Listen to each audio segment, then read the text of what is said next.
ఉండదు. అందుకే ఈ రోజు రాష్ట్ర ప్రభుత్వం రాకేష్ రెడ్డి లేనట్టున్నాడు. ఆయన young India integrated residential school గురించి నాకు ఇవ్వాలి, నేను ప్రతిపక్ష ఎమ్మెల్యేను కదా అంటే 100% ఇస్తా అని చెప్పిన పెట్టిన లిస్టులో నాకు తెలిసి. సో అధ్యక్ష, మేము వివక్ష చూపించము,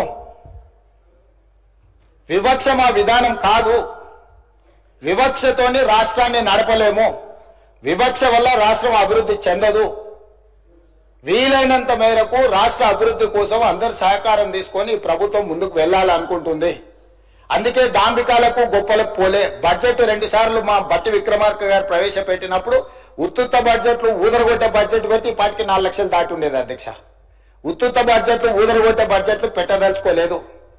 చేసేదే చెప్తాం, చెప్పిందే చేస్తామనే విధానంతో బడ్జెట్ నియంత్రించడం ద్వారా రాబోయే 2 బడ్జెట్లలో యాక్యురేట్ 100%. ఈ రోజు నేను బట్టి విక్రమార్క గారి తరఫున వారు ప్రవేశపెట్టిన బడ్జెట్ నాకు అంచనా వేసిన తర్వాత నాకున్న సుదీర్ఘకాలం ప్రతిపక్షంలో పనిచేసిన అనుభవము, 15 నెలలు ముఖ్యమంత్రిగా చేసిన అనుభవంలో 95% వారు ఈ రోజు ప్రవేశపెట్టిన బడ్జెట్ నిజం కాబోతుంది. మినిమం 95%.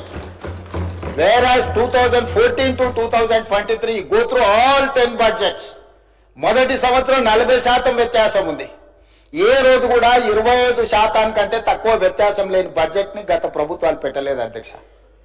కాగితాలకే పరిమితమైన కేటాయింపులు, కాగితాల మీదనే కేటాయింపులతోని శాఖలు నిర్వహించాలని, వెల్ఫేర్ నిర్వహించాలని, ఇట్లా రకరకాల అబద్ధాలతోని ప్రైవేట్ కంపెనీలు బ్యాంకులలో లోన్ తెచ్చుకోవడానికి ఎన్ని రకాలుగా బ్యాలెన్స్ షీట్లను ఫ్రాడ్ చేస్తారో రాష్ట్ర ప్రభుత్వం అన్ని రకాలుగా బడ్జెట్ ను ఫ్రాడులెంట్ బడ్జెట్స్ ప్రవేశపెడితే time and again they have given findings. ఇంత ఫ్రాడులెంట్ ఇవే మేము చూడలేదని క్యాగ్ నివేదికలు ఇచ్చినాక కూడా వాళ్ళ ఆలోచన మారతలేదు. వాళ్ళ ఆ ఆలోచన మారిపోయింది. ప్రజలు వాళ్ళని మార్చిండ్రు, మాకు ఒక అవకాశం ఇచ్చిండ్రు. మాకు అవకాశం ఇచ్చినప్పుడు కనీసం కొంత పని చేయడానికి సహకరించి కొంతకాలం చూసిన తర్వాత జింకలు, పులులు, సింహాలన్నీ ఆనే ఉన్నాయి అన్నట్టు జింకలు, పులులు, సింహాలు లేవు అధ్యక్ష. ఆ చుట్టుముట్టుతో కొన్ని గుంటనక్కలు చేరి ఇట్లా వ్యవహరిస్తున్నాయి అధ్యక్ష. గుంటనక్కలకు గుణపాఠం చెప్తాం అధ్యక్ష. అది 100% developed area. We are also going to utilise for development. We are not utilising or otherwise మేము ఎవరికో అర్ధరాత్రి పూట ఎవరికో కట్టబెట్టే ప్రయత్నం చేయలేదు అధ్యక్ష. పర్ఫెక్ట్ డెవలప్మెంట్ చేసి ఓపెన్ ఆక్షన్ ద్వారా అంతర్జాతీయ స్థాయి సంస్థల్ని పెట్టుబడులు పెట్టడానికి భూమిని తెలంగాణ ఇండస్ట్రియల్ ఇన్ఫ్రాస్ట్రక్చర్ కార్పొరేషన్ ద్వారా ఆ పెట్టుబడులను ఆకర్షించడం కోసం ఈరోజు ఒక ప్రణాళికబద్ధమైన డెవలప్మెంట్ చేయడానికి మేము ముందుకు వస్తే ఇవాళ దాన్ని అడ్డుకునే ప్రయత్నం చేస్తున్నారు అధ్యక్ష. నేను ఒకటే మాట అడుగుతున్నా అధ్యక్ష, 10 సంవత్సరాల మీద అధికారంలో ఉన్నప్పుడు ఐఎంజీ భారత బిల్లీరావు అనే ఆయన దగ్గర భూమి ఉన్నప్పుడు మీకు బాధ లేదు, దుఃఖం లేదు. ఆ భూమిని వెనక్కి తీసుకురావాలని ఆలోచన లేదు. అలాంటి వాళ్ళ నుంచి ఆ భూమిని వెనక్కి తీసుకొచ్చి పరిశ్రమల అభివృద్ధి కోసం ఎందుకు అక్కడికి పోయినాం అధ్యక్ష? ఈరోజు అమెరికన్ కౌన్సిలేట్ అక్కడనే ఉంది, ఈరోజు విప్రో అక్కడనే ఉంది, ఇన్ఫోసిస్ అక్కడనే ఉంది, ఐటీ పరిశ్రమలన్నీ అక్కడనే ఉన్నాయి. అట్లాంటివి చాలా పరిశ్రమలు ఉన్నాయి అక్కడ. అది ఫైనాన్షియల్ డిస్ట్రిక్ట్. ఆ ఫైనాన్షియల్ డిస్ట్రిక్ట్ ని ఇంకా కొంచెం ఎక్స్పాండ్ చేస్తే అంతర్జాతీయ స్థాయిలో పెట్టుబడులను ఆకర్షించుంటాడని అని చెప్పి ఈ రోజు అక్కడ దాన్ని విస్తరించే ప్రయత్నంలో భాగంగా ఈ రోజు పోయినాం అధ్యక్ష. పరోక్షంగా కోర్టులో పిఐఎల్ చేపిస్తారు, పరోక్షంగా పిల్లల్ని రెచ్చగొడతారు, యూనివర్సిటీ ల్యాండ్ తీసుకున్నారని. ఐఎంజీ భారత్కు పోయినప్పుడు లేని బాధ ఈ రోజు టీజీఐఎస్సి పరిశ్రమలను నెలకొల్పడానికి, పెట్టుబడులు పెట్టడానికి, వేల లక్షల ఉద్యోగ అవకాశాలు కల్పించడానికి ప్రయత్నం చేస్తుంటే ఎందుకు అభ్యంతరం పెడుతున్నారు అధ్యక్ష? ఎందుకు అంటే ఇంత సింపుల్ లాజిక్. అంటే రేపు పొద్దుగాల మీరు ఏ పరిశ్రమల కోసం భూమి సేకరించరా? ఏ రోడ్ల కోసం విస్తరించడానికి మీరు భూములు సేకరించరా? ఈ రాష్ట్రంలో పరిశ్రమలు రావద్దా? ఈ రాష్ట్రంలో పెట్టుబడులు ఎవరు పెట్టొద్దా? ఈ రాష్ట్రంలో చదువుకున్న నిరుద్యోగులకు ఉద్యోగ ఉపాధి అవకాశాలు ఇవ్వద్దా? యూనివర్సిటీకి ఏం సంబంధం అధ్యక్ష భూమి? ఆ భూమి ఐఎంజీ భారత్ అని బిల్లీరావుకు కట్టబెట్టిన భూమి 25 సంవత్సరాల తర్వాత ఈ ప్రభుత్వం ఏర్పడిన తర్వాత, ప్రజాప్రభుత్వం ఏర్పడిన తర్వాత సుప్రీంకోర్టులో కొట్లాడి వేల కోట్ల రూపాయల భూమిని వెనక్కి తెచ్చింది నేను అధ్యక్ష. సుప్రీంకోర్టులో ఉద్దండులైన న్యాయవాదులను పెట్టి వాదింపజేపించి సుప్రీంకోర్టులో గెలిచి ఆ భూమిని వెనక్కి తీసుకొని ఈరోజు ఎవరికో అర్ధరాత్రి పూట కట్టబెట్టకుండా పరిశ్రమలు ఐటీ పార్కులు చేయాలని మల్టీ జోన్ మిక్స్డ్ యూజ్ కోసం చేయాలని చెప్పి ఒక మంచి ఉద్దేశంతో వస్తే దాన్ని కూడా అడ్డుకుంటారు.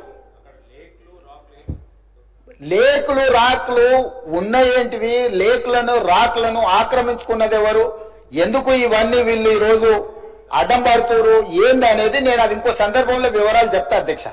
అదేవిధంగా అధ్యక్ష, హరీష్ రావు గారిని చూస్తే అప్పుడప్పుడు మళ్ళీ ఆయన నా పేరు తీసుకున్నాడు అంటారు. పేరు ఎందుకు తీసుకోవాల్సిందంటే నువ్వు నిన్న మాట్లాడిన దాని మీద వాళ్ళ పేరు తీసుకుంటున్నా.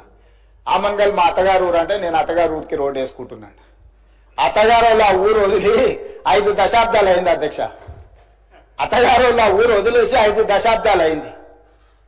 ఫ్యూచర్ సిటీని వాళ్ళు పరిశ్రమల కాలుష్యంతో మొత్తం రంగారెడ్డి జిల్లాను సర్వనాశనం చేయాలని కుట్రపూరితంగా అత్యంత కలుషితమైన ఫార్మా కంపెనీలను అక్కడ పెడుతుంటే కలుషితమైన ఫార్మా కంపెనీలు అన్నిటిని ఒక దగ్గర కూడబెట్టి అంతర్జాతీయ ఎయిర్పోర్ట్ కూడా కుప్పకూలుతుందని చెప్పి దాన్ని జాగ్రత్తగా జీనోమ్ వ్యాలీ ఏ విధంగా డిజైన్ చేసినాం అట్లా చేయడమే కాకుండా ఏమాత్రం కలుషితం లేని పరిశ్రమలకు భూములు కేటాయించాలి, దానికి అంతర్జాతీయ ప్రమాణాలు ఉండాలి, నెట్ జీరో సిటీ చేయాలి, ఏఐ హబ్ చేయాలా, స్పోర్ట్స్ హబ్ చేయాలా, ఎడ్యుకేషనల్ హబ్ చేయాలా, ఇట్లాంటివన్నీ మేము పెడితే వాటిని అడ్డుకోనికే ఆ రోడ్ అక్కడికి తీసుకెళ్లి అధ్యక్ష రోడ్ ఆమంగల్ కోసం వేయలేదు అధ్యక్ష, రోడ్ అత్తగారు ఊరికి వేయలేదు అధ్యక్ష. మా అత్తగారు రోడ్డు కావాలంటే సొంత పైసలతోనే అంతకంటే పెద్ద రోడ్డు వేసుకున్నట్టు అంత శ్రీమంతులే అధ్యక్ష. వాళ్ళు ఏమంత పేదోళ్ళు కాదు. నేను రోడ్డు వేస్తే వాళ్ళు బాగుపడేటంత పరిస్థితి లేదు. మా అత్తగారు ఎవరో మీకు కూడా బాగా తెలుసు అధ్యక్ష. అధ్యక్ష, ఔటర్ రింగ్ రోడ్ నుంచి రీజనల్ రింగ్ రోడ్ ఎక్కడైతే వస్తుందో ఈ రెండింటి మధ్యలో రేడియల్ రోడ్స్ ఒక్కటి కాదు అధ్యక్ష, 11 రోడ్లు డెవలప్ చేయాలని ఈరోజు ప్రతిపాదనలు తెచ్చినాము. ఇవాళ ఒక్కటే మేము అక్కడ కొంగర కళా నుంచి ఎగ్జిట్ రోడ్లో తీసుకొని ఫ్యూచర్ సిటీని టచ్ చేసుకుంటా 90 డిగ్రీస్ స్ట్రైట్ గా తీసుకున్నాం. నేను స్ట్రైట్ గా హరీష్ రావు గారిని నేను అడుగుతున్నా సూటిగా, ఇంకొక ఆయనకైతే సరే ఆయనకు నేను మాట్లాడేది అర్థమైతే అర్థం కాదో నాకు తెలియదు, కానీ వారు ఇక్కడనే ఉన్నారు కాబట్టి వారిని అడుగుతున్నా.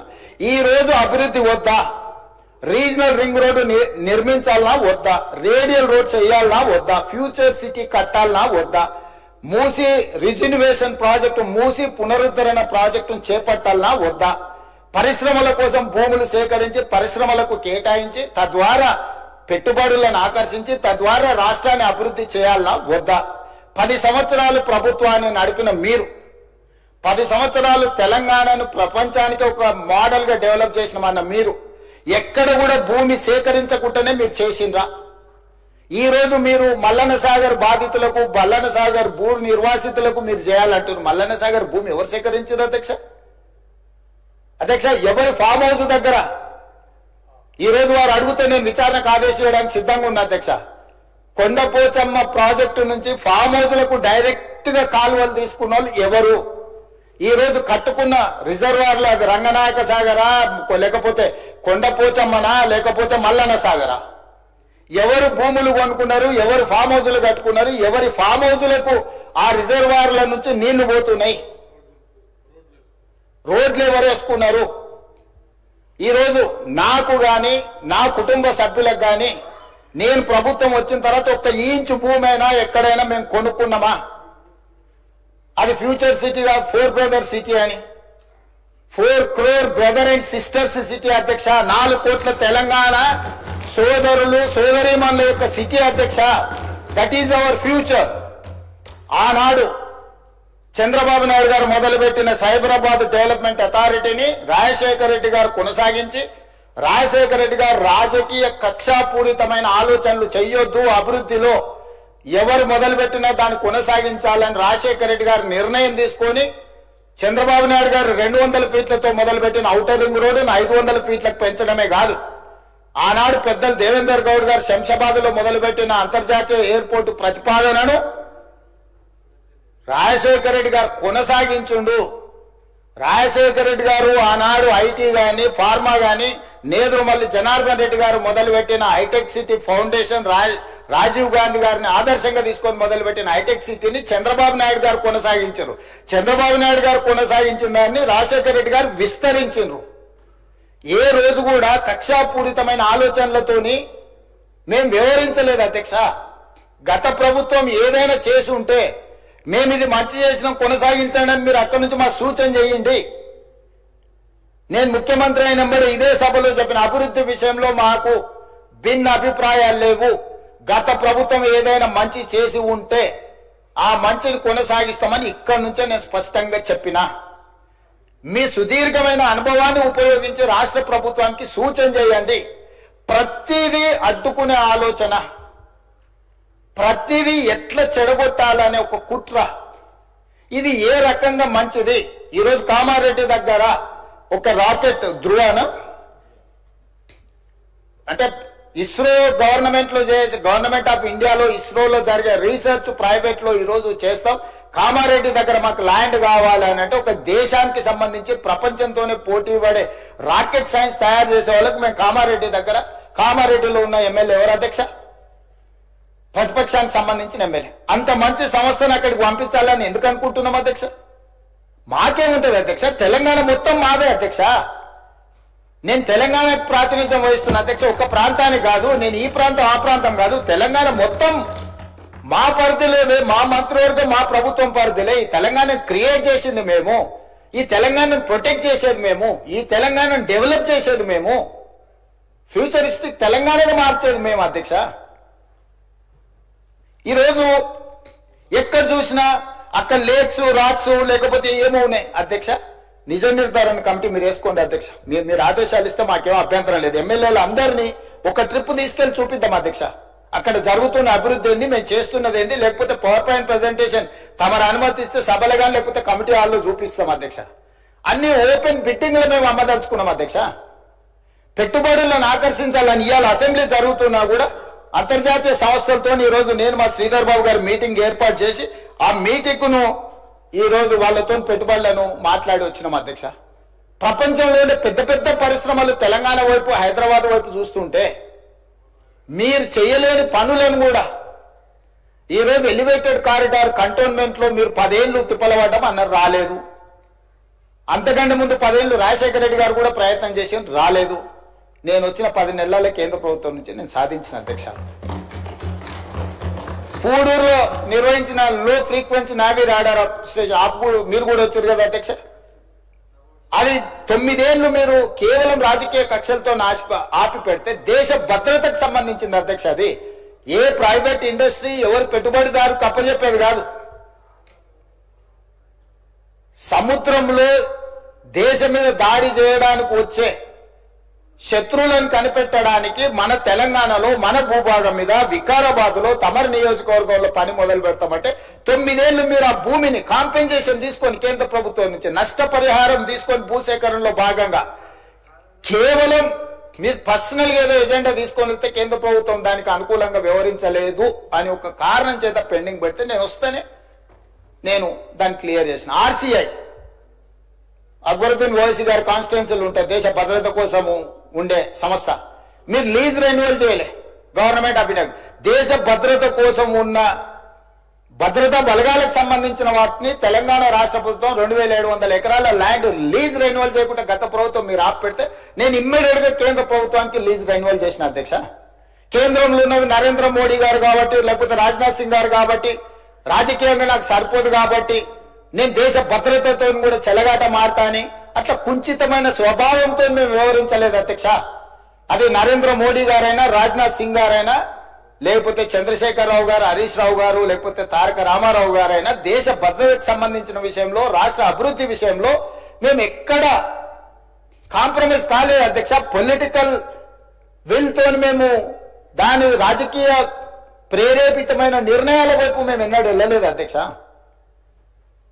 కాబట్టి దయచేసి సభ ద్వారా నా రిక్వెస్ట్ ఒక్కటే, మీరు సూచనలు చేయండి, రాష్ట్రానికి ప్రయోజనం చేకూరే అంశాలను ప్రస్తావించండి. ఇప్పుడు మీరు నెంబర్ ప్రకారం మైక్ ఇస్తలేరు, అక్బరుద్దీన్ ఓవైసీ గారికి ఎక్కువ మైక్ ఇస్తున్నారని. Sir we are welcoming it, whatever you have given suggestions. మీరు సలహాలు సూచనలు ఇస్తే మైక్ ఇవ్వడానికి మాకు ప్రాబ్లం లేదు. మీరు మీ కుట్రలకు మీ కుతంత్రాలకు మీరు తెలంగాణ మీద విషం చిమ్మడానికి ఈ మైకును వాడుకుంటామంటే మీరు చాలా విజ్ఞతతోని ఇక్కడ ఉన్న వాళ్ళకి మైక్ ఇవ్వకుండా వాళ్ళకి ఇచ్చినాక కూడా మేము ఎవరము అభ్యంతరం పెట్టకుండా స్పీకర్ గారు నిర్ణయమే మాకు శిరోధార్యం అని చెప్పి మేము ఏ విషయంలో కూడా మేము అభ్యంతరం పెట్టకుండా సహకరించినాం అధ్యక్ష. అందుకోసమని ఈరోజు అధ్యక్ష నా సూచన ఒకటే అధ్యక్ష, బెట్టింగ్ యాప్ల విషయంలో కానీ ఆన్లైన్ బెట్టింగ్ విషయంలో కానీ లేకపోతే ఆన్లైన్ రమ్మీ విషయంలో కానీ వ్యసనాలకు తెలంగాణలో తావు లేదు. గంజాయికి, డ్రగ్స్ కి, కొకైన్ కి, కెసినో వాళ్ళకి, కోళ్ల పందాలకి తెలంగాణలో తావు లేదు. అట్లాంటి వాళ్ళని మీరు ప్రోత్సహించకండి. మీరు ఎంత దగ్గర వాళ్ళైనా మళ్ళీ నేనేదైనా వివరాలు మాట్లాడితే అట్లెట్లా మీరు ఇట్లెట్లా మీరు కేసు అట్లెట్లా పెడతారు. మన వాళ్ళు ఉన్నప్పుడు తప్పని పరిస్థితులు వస్తాయి. మీకు బాధ ఉండొచ్చు, మీకు బాధ ఉన్నప్పుడు వాళ్ళని అట్లాంటి తప్పులు చేయకుండా ఆపాలి. గతంలో మనది అధికారం ఉన్నప్పుడు చెల్లింది కానీ ఇప్పుడు చెల్లదురా నాయన. ఇప్పుడు ఇట్లా చేస్తే ఊపది ప్రభుత్వం అని మీరు మంచి చెప్పుకోవాలి. తలుపు మూసి లోపల ఇట్లా కొంత చెప్పుకోవాలా. సో దయచేసి మళ్ళీ ఒకసారి నేను ప్రతిపక్షానికి విజ్ఞప్తి చేస్తున్నా, అభివృద్ధి భూసేకరణ విషయంలో మీరు అభ్యంతరం పెట్టకండి. నష్టపరిహారం ఇద్దామా, ఏమిద్దామో చెప్పండి. Open debate for that.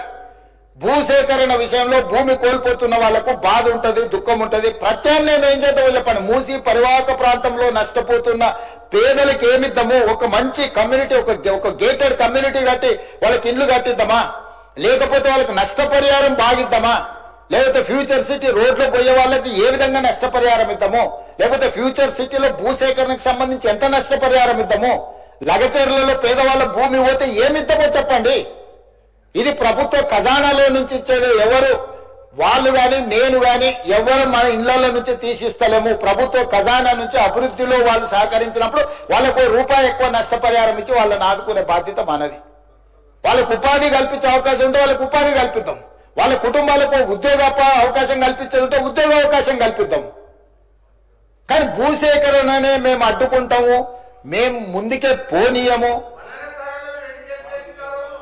వేసిన మీ దాంట్లోనే తీసుకోరు. కరెక్ట్, మంచి క్వశ్చన్ అడిగాడు. మల్లన సాగర్ లో కేసులు వేసిన ఆయన వాళ్ళ దాంట్లోనే వేయలేడు. పాలమూరు రంగారెడ్డిలో కేసు వేసిన ఆయన వాళ్ళ దాంట్లోనే వేయలేడు. వీరం హర్షవర్ధన్ రెడ్డి కేసు వేసిండు అధ్యక్ష పాలమూరు రంగారెడ్డిలో, ఎంబడే అక్కడనే పక్కన కూర్చున్నాడు అధ్యక్ష. సభ్యుడు ఇక్కడ లేరు కానీ కేసులు వేసిన వాళ్ళని మొత్తం లిస్టు తీద్దాం. కేసులు వేపించింది వాళ్ళే, కేసులు వేపించింది వాళ్ళే, కేసులు వేపించింది వాళ్ళే, చేర్చుకునేది వాళ్ళే. కేసులు రాష్ట్ర అభివృద్ధిని అడ్డుకునేవాడు కేసులు వేసి అడ్డుకున్న వాళ్ళను మీరు ఎట్లా కండువ కప్పారు అధ్యక్ష? ఎట్లా పార్టీలో చేర్చుకున్నారు? పార్టీలో చేర్చుకున్నారు. బీఫామ్ ఎట్లా ఇచ్చింది అధ్యక్ష? మళ్ళీ ఎలక్షన్లో ఎట్లా ఇచ్చింది అధ్యక్ష? అంటే ఇప్పుడు ఎట్లా మాట్లాడతారంటే 2014 నుంచి ఒకే చట్టం ఉంది కదా అధ్యక్ష. స్పీకర్ పదవి ఉంది, విప్పు పదవి ఉంది, ప్రతిపక్షమే ఉంది. ఆనాడు ఎమ్మెల్యేలు మారితే మీరు మంత్రులు చేశారు, కనీసం మేము అట్లా కూడా చేయలేదు. మారలేదట వాళ్ళు, మేము మారనే లేదు, ముఖ్యమంత్రిని అభివృద్ధిలో కలిసి వచ్చినామంటారు. మీరు మంత్రులు చేసిన వాళ్ళు డిస్క్వాలిఫై కాలేదు, ఉప ఎన్నికలు రాలేదు. బాజాబ్తా గవర్నర్ దగ్గర పోయి మంత్రులే చేసి 5 ఏళ్ళు మంత్రి, 10 ఏళ్ళు, ఒక ఆయన 8.5 ఏళ్ళు, మా అక్క 4.5 ఏళ్ళు మంత్రి చేసింది. ఎన్నడూ ఉప ఎన్నికలు రాలే.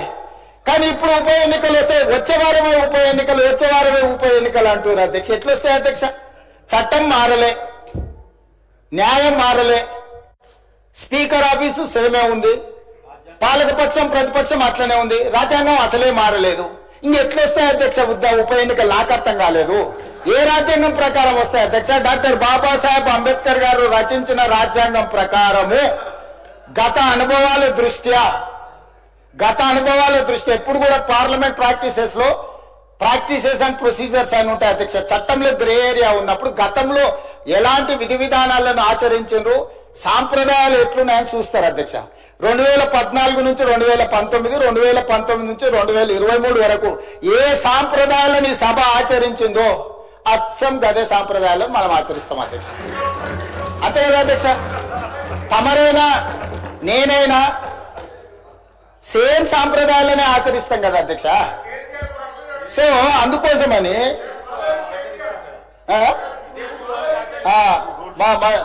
బుక్ కూడా, రూల్ బుక్ కూడా మారలే అధ్యక్ష. బుక్ కూడా ఇదే ఉంది. బుక్ వారు రాసిందే అధ్యక్ష. ఆ రోజు కమిటీ వేసి ఈ బుక్ ఎవరెవరు కూర్చొని రాసిన అధ్యక్ష, దీంట్లో పేర్లు కూడా ఉంటాయి అధ్యక్ష. ఉంటుంది, పేరు ఉంటుంది. వాళ్ళు ఈ కమిటీలో ఎవరున్నారో కూడా ఇందులో పేర్లు ఉంటాయి అధ్యక్ష. అందులో మిత్రుడు వివేకానంద వీళ్ళందరూ కూడా సభ్యులే అధ్యక్ష. మేమేం అడుగుతాడో నడుస్తలేము. ఆయన అడుగుల్లో నడిస్తే మడుగులో పడతాం. ఆయన అడుగులో నడుస్తామంటే మడుగులో పడతాం, సడుగులు ఇరుగుతాయి అధ్యక్ష. అట్లాంటి వాటి చేయం అధ్యక్ష. సాంప్రదాయాలను పాటిస్తామని అంటున్నాం అధ్యక్ష. ఈ సభ కొన్ని సాంప్రదాయాల ప్రాతిపదికన సభ నడుస్తుంది అధ్యక్ష. నేనున్న సభ్యులందరికీ, ఇక్కడ ఉన్న మిత్రులకు సభ్యులకు ఆశించటోళ్ళకు ఒక ఆయన అయితే ఆల్రెడీ నేను అభ్యర్థి అని ప్రచారం చేస్తున్నాడు. పాపం ఆయన అమాయకుడు. ఉన్న మంత్రి పదవి ఊడవిక్కిరు, పంచగట్టుకుర్రు అని ఆయన నానాడు. మా ముందరే నువ్వు పంచగట్టుకుని తిరుగుతావు అని ఉప ముఖ్యమంత్రినే తీసేసిర్రు. ఎందుకంటే కొంచెం మంచిగా డ్రెస్ అయితే కూడా వాళ్ళకి నచ్చక, ఆ రోజు నేను చెప్పిన రోజు ఆయన ఆ రోజు నాకు మంచి మిత్రుడే అప్పట్లో, అరే నువ్వు ఇంత మంచిగా కడక్ తయారై ఇట్లా చేసి నువ్వు సభలోకి వస్తే ఉద్యోగం ఊడుతుందన్న సరిగ్గా నెల తిరిగేటప్పటికి ఉద్యోగం ఊడిపోయింది అధ్యక్ష. ఇప్పుడు ఆయననే అమాయకుడే ఈ పాపము. వచ్చేసింది వచ్చే వారమే ఎలక్షన్ అని తిరుగుతున్నాడు అధ్యక్ష. నేను తమరి ద్వారా ఎవరైతే ఉన్నారో సభ్యులు ఎవరు ఆందోళన చెందాల్సిన పని లేదు. ఏ ఉప ఎన్నికలు రావు. వారి ఉప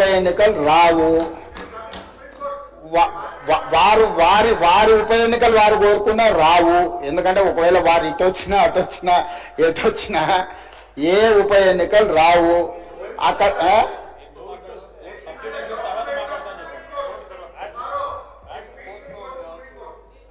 అదేవిధంగా హరీష్ రావు గారు బాగా గుర్తు చేశారు. విషయం సుప్రీంకోర్టులో ఉంది. ఆ సుప్రీంకోర్టులో సబ్జుడిస్ అయిన విషయంలో లోపల నేను మాట్లాడితే కొంత ప్రొటెక్షన్ ఉంది, కానీ బయట మాట్లాడే వాళ్ళకి ఎవరు ప్రొటెక్షన్ ఉండదు. Actual this house is immune for certain laws. ఈ సభలో మనం కొన్ని విషయాలు ప్రస్తావించవచ్చు. సభకు రక్షణ ఉంది తమ నాయకత్వంలో. కానీ సభ బయట ఉప ఎన్నికలు వస్తాయి, అయిపోయింది, వచ్చే వారమే ఎన్నికలు, మళ్ళా వారమే ఎన్నికలు, ఇదంతా ఉత్తదే అధ్యక్ష. అదేంది జరిగేది లేదు, పోయేది లేదు, ఎవరు ఆందోళన చెందాల్సిన పని లేదు. ఎందుకంటే ఉప ఎన్నికల మీద మనం దృష్టి పెట్టాల్సిన అవసరం లేదు. అభివృద్ధి మీద నేను ఎందుకు ఇవన్నీ విషయాలు చెప్తున్నా అధ్యక్ష తమ ద్వారా అంటే, మా దృష్టి ఎన్నికలు ఉప ఎన్నికల మీద లేదు. మా దృష్టి రాష్ట్ర అభివృద్ధి మీద, రాష్ట్ర సంక్షేమం మీద, రాష్ట్రానికి పెట్టుబడులు తీసుకురావాలని, తద్వారా ఉద్యోగ ఉపాధి అవకాశాలు కల్పించాలని, శాంతి భద్రతలను కాపాడాలని, ఈ రాష్ట్రంలో ఎవరైనా తప్పులు చేస్తే వాళ్ళ పట్ల కఠినంగా వ్యవహరిస్తామని చెప్పడానికే ఈ అన్ని విషయాలు నేను ఇక్కడ ప్రస్తావించిన అధ్యక్ష. అంతకుమించి వేరే విషయం లేదు. అందుకే ప్రతిపక్ష పార్టీకి నేను సూచన చేస్తున్నా, మీ పట్ల మాకేం ద్వేషం లేదు. మాకెందుకు ఉంటుంది? ప్రజలు మిమ్మల్ని శిక్షించిండ్రు. ఇప్పుడు మీరు ఒక బాధ్యతతో కూడుకున్న సలహాలు సూచనలు ఇవ్వండి. తప్పకుండా వాటిని అమలు చేస్తాము. ఉప ముఖ్యమంత్రి గారు ప్రవేశపెట్టిన బడ్జెట్లో చాలా సహేతుకత ఉన్నది. మిగతా విషయాలు, చట్టాలు, సాంప్రదాయాలు మా శ్రీధర్ బాబు గారు అనుభవజ్ఞులు, ఎప్పటికప్పుడు బుక్ చూపిస్తూనే ఉన్నాడు, విషయాలు చెప్తూనే ఉన్నాడు. కాబట్టి దయచేసి అందరికీ నేను అడిగేది, అదేవిధంగా అక్బరుద్దీన్ ఓవైసీ గారు కూడా కొన్ని అంశాలను ప్రస్తావించారు. నేను వాటిని డీటెయిల్గా మాట్లాడతాను. ఏ ప్రతిపక్షమైనా మాకు ఇచ్చే సూచనలే మేము డెఫినెట్గా ఓ సమయంలో నేను హౌస్లో ఉన్నా లేకపోయినా మీరిచ్చే సభ్యులు ఏదైతే కోర్ ఇష్యూస్ రేజ్ చేస్తుందో వాటన్నిటిని నేను వింటూనే ఉన్నా, చూస్తూనే ఉన్నా. వాటిని పరిష్కరించుకొని ముందుకెళ్దాం. తమరు సభ్యులకు ఎవరెవరికి అవకాశం ఇవ్వాలనో తమరు అవకాశాలు ఇవ్వండి అధ్యక్ష. నా విజ్ఞప్తి ఒకటే, సూచనలకు సలహాలకు సమయం ఎక్కువ ఇవ్వండి. రాజకీయ దాడి చేస్తాం, ఎదురు దాడి చేస్తాం, క్షణికావేశంలో యాసిడ్ దాడులు చూస్తుంటాం కదా అధ్యక్ష. అట్లాంటి యాసిడ్ దాడులు లాంటి ఆలోచనలతో ఇక్కడ మాటలు మాట్లాడితే అది రాష్ట్రానికి నష్టం జరుగుతుంది. రాష్ట్రానికి నష్టం కలిగించే మాటలు ఎవరు అక్కడి నుంచి మాట్లాడినా, ఇక్కడి నుంచి మాట్లాడినా, ఎక్కడి నుంచి మాట్లాడినా వాటిని నియంత్రించండి అధ్యక్ష. ధన్యవాదాలు అధ్యక్ష. అక్బరుద్దీన్ ఓవైసీ